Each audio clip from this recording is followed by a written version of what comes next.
Hey guys, I am DM Zone. This is Gamers Oasis. Let's get into this. Okay, guys, so earlier this month I went to work like I normally do, was thinking about Entropia Unverse and D&D and what I gotta do at my job and all that type of stuff, super serious stuff, And I started to get dizzy right around 7 o'clock in the morning, and it just continued and continued and continued. And about 1 o'clock in the afternoon, I checked my blood pressure, and my blood pressure was significantly elevated. It was 173 over 113, which, if you're not in the medical world, is not like life-threatening, but you certainly don't want to remain there for any period of time. If you can get away from that, then that's the best thing possible. So, I just was like, wow, I don't have high blood pressure. What is this about? Excuse me, I'll take a drink.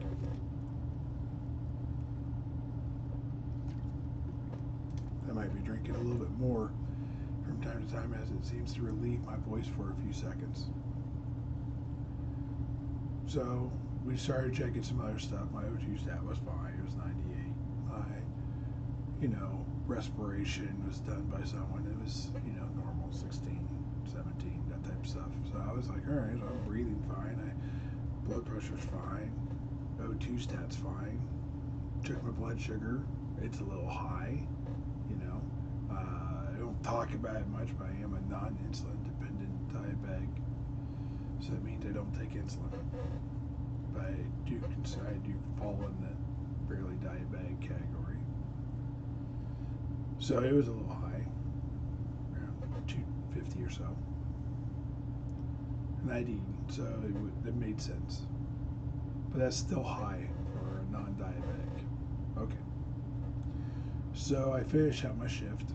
That means by the time I left, it'd been about 12 hours since my dizzy spell started. And I don't know how many I had, 40, 50, where I'd just be sitting there and like vertigo, boom. And it's just one of those things where I'm like, what in the world?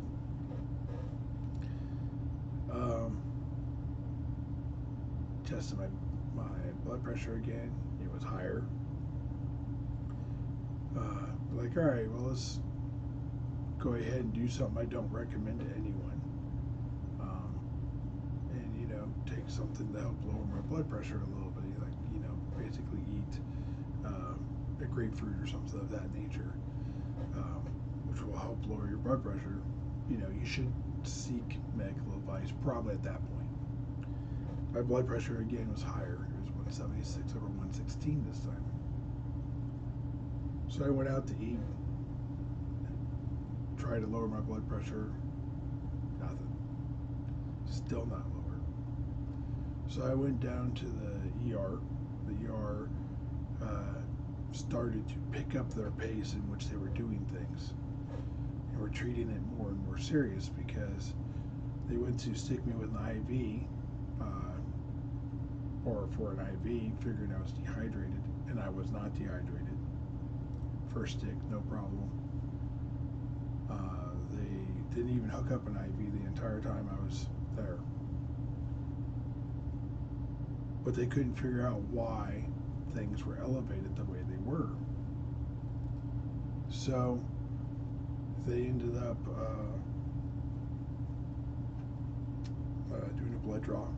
Found my white blood cells were a little high. Nothing scary about that. Just a little sick with something. They don't know what. And they admitted me thinking I maybe had what they call a TIA. And for about 30 hours, I thought I'd had a mini stroke, because that's how long it took them to get me down to get an echocardiogram and an MRI of my head to realize I had not had a mini stroke, thank God. But that this was all a huge problem. So,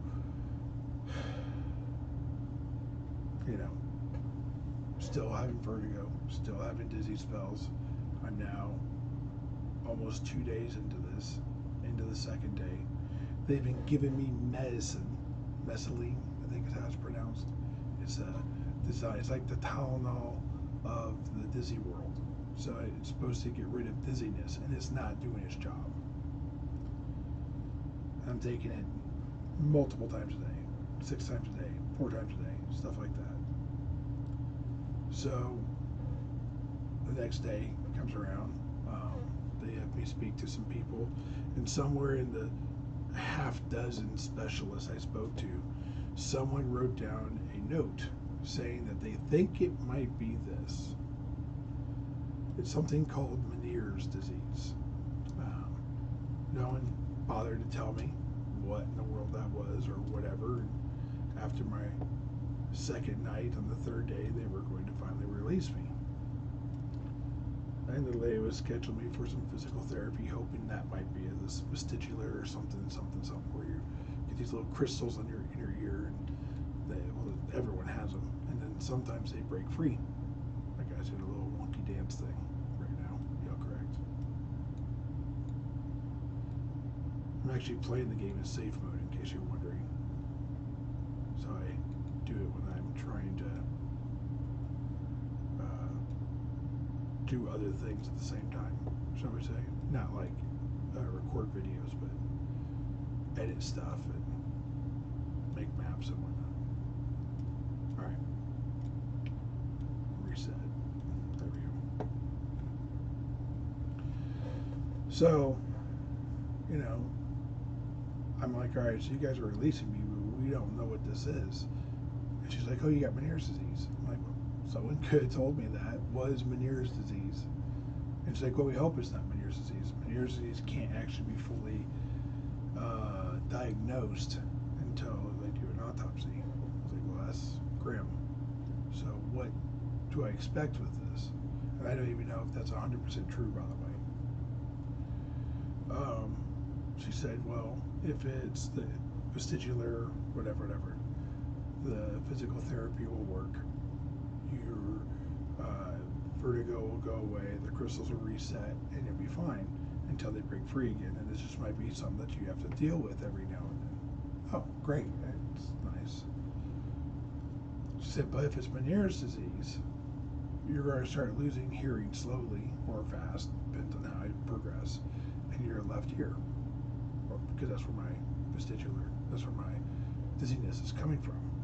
And it doesn't, just because you have it in your left ear doesn't mean it happens in your right, if that makes sense. What causes the vertigo is it's something changing in your left ear, or a ear, whatever ear it might be. You get my point. So I've always had hearing loss in my left ear from when I was in the military.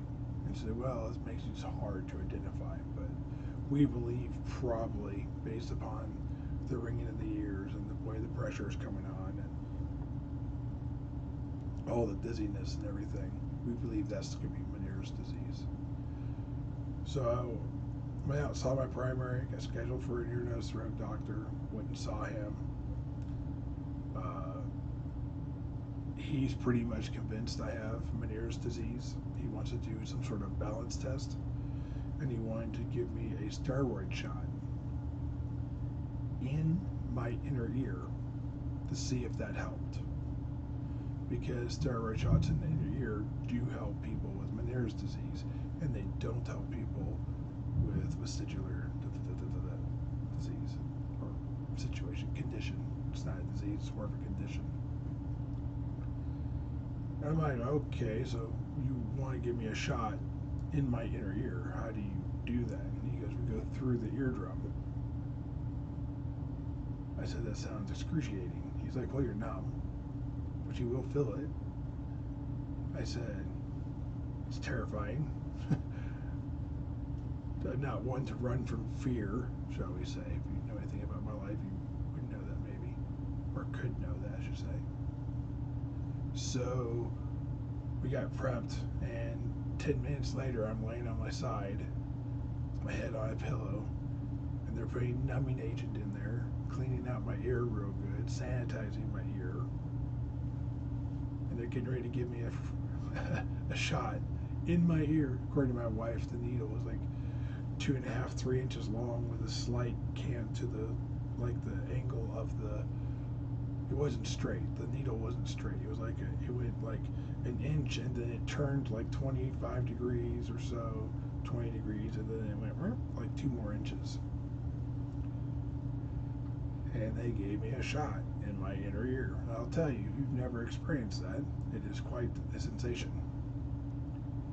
As the needle is passing through the eardrum, it sounds like metal scraping on metal, which is weird.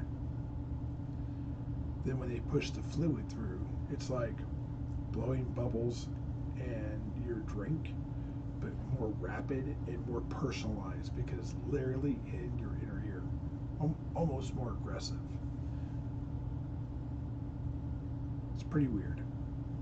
Then it gets warm, and I got like a sweet cotton candy taste almost. And that sweetness went away, and it just went to some sort of weird, like aftertaste. It was very weird. And you have to lay there on your side for about 20 minutes. I think my case was a little longer. I didn't have a clock. It just felt like forever, though. My wife thought it was taking forever, too. And your ear goes through different changes as the medicine seeps into your ear canal or eardrum or inner ear. I don't know how else to describe it. But sometimes it hurts, sometimes it feels good. If you move your jaw, you hear like this insane like popping sound. My ears popped so many times on the way home. And when it dried out, the popping actually was painful because it was like pulling blood off of dried hair, like the hair follicles in the inner side of my ear. It was kind of crazy. For about 6-7 more hours, I was super dizzy. Oh, when they first gave me the shot, I instantly became super dizzy, by the way. Like I had to hang on to the bed I was on so I would feel like I was falling off. It was weird. Anyways, that was Monday of this last week. I had that done. And the 29th, I guess. And I'm doing better. So it did positively affect me, which leads me to believe that it is Meniere's disease. The steroid shot, though, is negatively affecting my blood sugar. Because for those of you who don't know, steroids increase your blood sugar like what your plateau is. So you never drop low. I'm always slightly elevated. So the metformin and Jardines I take and whatnot never quite get me to where I used to. So I feel high on my blood sugar all the time. And if I eat anything sweet, I instantly start feeling high, and I have to, find a way to lower my blood sugar. So it's been a weird thing. And then for whatever reason, my voice went out 3 days ago. I don't feel sick. I'm not coughing. I'm not sneezing. I don't really have sinus pressure or problems. I'm not cloudy. I'm not anything. It's just my voice. I have no idea. So I'm hoping this isn't related to anything that's going on with my ear. But anyways, now that I got my personal life events, I guess you could say, out of the way, let me talk a little bit about what I'm doing here on Cyrene. Sweating and drowning these sprouted direweeds. I am doing a 4 on, 4 off, because that's my schedule, of being on Cyrene and in Arcadia. If I could find a way to take something from Cyrene and sell it on Arcadia and something from Arcadia and sell it on Cyrene, that would be the perfect mix. But I don't have anything like that at this moment in time. So I'm just traveling. But essentially, when I go back to Arcadia, I go to the moon. I do 4 days of running around on the moon. And then I run back here, fly back here, and I do 4 days of sweating. And I've produced a fair bit of sweat. done this a few times, though the gaps aren't exactly 4 and 4. And as you can see, my ammo is at 22 ped worth of ammo. And I have this lovely gun right here. And whenever the video in the near future, I'll be using this gun here to hunt these sprouted tireweeds. I believe this gun is probably about a perfect match for them. I'm going to use my Long Tech 4 scope. Got this out here because it gets bigger with this. And my Bullseye 8.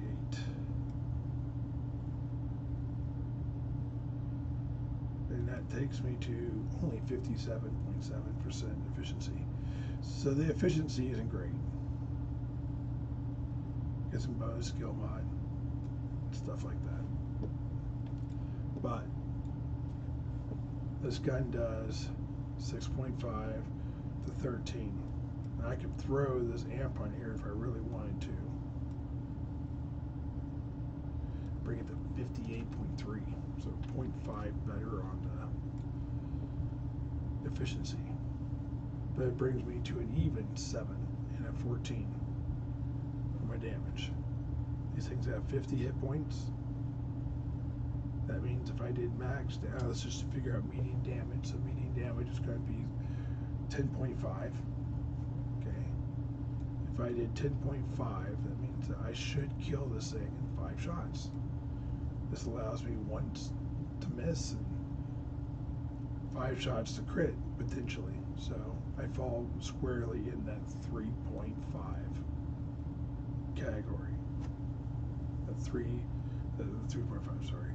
That 3 to 6 shot, the 4 to 5 shots should be killing one of these sprouted tireweeds. I'll kill them in 5 shots if I don't miss. I'll kill them in 4 shots if I crit once. I'll kill them in 6 shots if I do miss and I don't crit. And if I crit twice, who knows? It might be 2 or 3 shots. So I think it's the perfect weapon for this. So I'm going to shoot these guys for 15 ped. And I'm going to be doing a hunt.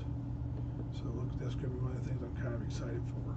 There's a bunch of missions I'm doing here on Cyrene. But I'm doing those all as a batch. This will be a separate one. I gotta take it there, drink it. Anyways, guys, I'm going a little long. Figured I wanted to tell you guys a little bit about what's going on with my life, since I cannot do a video without my voice the way it is. So instead of skipping a video, I wanted to just give you a glimpse into some of the health stuff we got going on. Good news is I got health insurance and the doctors are on it. They got me on lots of meds to help, and they're helping. And the stuff that I need to take care of, we're taking care of. So if you want to see more videos not like this, but more about Entropia Unverse or D&D, go ahead and hit subscribe. And I'll see you guys in the next one. Keep her in that bed. Thank you and have a great day.